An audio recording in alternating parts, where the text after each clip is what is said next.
TCTV, man. I gotta turn the camera around like this, because if I switch it, it's gonna mess it up. But this is where my story starts, man. Right here at One Judiciary Square. When I started vending down here back in the 80s, this was just a parking lot right here. All this was a parking lot. And of course, this was a one-way street. That's a courthouse right there. That's a courthouse right there. That's the main police headquarters. I grew up on this corner, man. Literally. When I ran for mayor, I was a vendor right here on this corner. Matter of fact, this is where I fought the corruption in the police department, in the vending unit, right here on this corner. Damn, man, it's been years since I've been down here. This is where Mo Goldberg died in my arms, right down here. Let me show you where I used to vend. Man, this was crazy. This is with Mayor Kelly. This is when Mayor Kelly was mayor of D.C. She had her office was on the top floor of this building, and she put in bulletproof glass. She put in bulletproof glass on top of this building. Man, the city went crazy. And she was the first female mayor of Washington, D.C. Dada used to have a hot dog stand right here. This is where Dada had her hot dog stand. Right here, where you see this plaque, man, this is where I used to vend. This was my vending spot right here. Right here at Judiciary Square. Man, this is where I grew up. You know, and it's fitting that they put this sign here, because that's what I used to do. I mean, I could see people coming up out of the subway. The look on their face, they were lost. And I would say, hey, man, where you trying to go? And right here, man. Right here. Right here. In this very spot. Right here. This is where Mo Goldberg died. Right here. Mo Goldberg died in this very spot. Right here. Matter of fact, I was sitting in a chair, and I could see people gawking. You know, people were like gawking down at something, and I couldn't see what they were looking at. And then I just raised up, and I just saw a little bit of body. And man, he fell face first. He was coming from this direction, going into border into this building, and he had a heart attack, man. Fell face first and was gushing, and I mean laying in his blood. And when I ran over and I said, man, y'all could at least pick the man up out of his blood. And that's what I did. And I watched him die in my arms. I've seen a homeless guy die on the other side, freeze to death on the other side of this building right here. Man, this was a joint, boy. And let me tell you what was really wild.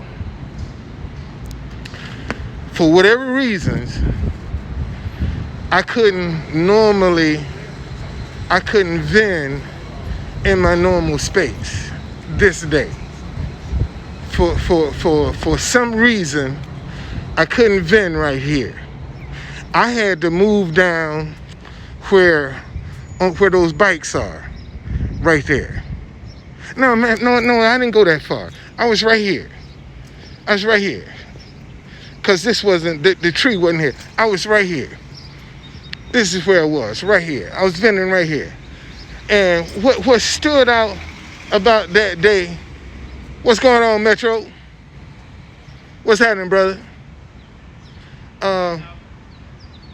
What stood out about that day, man, was the vending cops came and made me move my vending stand 1 inch. That's why I'll never forget that day. 1 inch. I had to break my entire vending stand down to move it 1 inch. That's police headquarters right there. That same day, Benny Lee Lawson came in and shot the place up. They were hot on his trail about a murder. Some say that he was on a crime scene and he threw up. And that's how they got his DNA. But they was putting pressure on Benny Lee Lawson, a little young boy, man. And he came down here, y'all looking for me? Here I am, and start shooting the place up, man. 2 FBI agents lost their lives. The sergeant, Daly, he got killed. And they said, as a matter of fact, they named the building after him. All right, but all of this happened, and that's the Department of Labor on the other side, right here. But man, let me tell you something. I've always, right now, I could turn this whole corner around. I could come right here, right now, and put a souvenir shop right at the foot of this subway. I always wanted. One day when they was building this building, I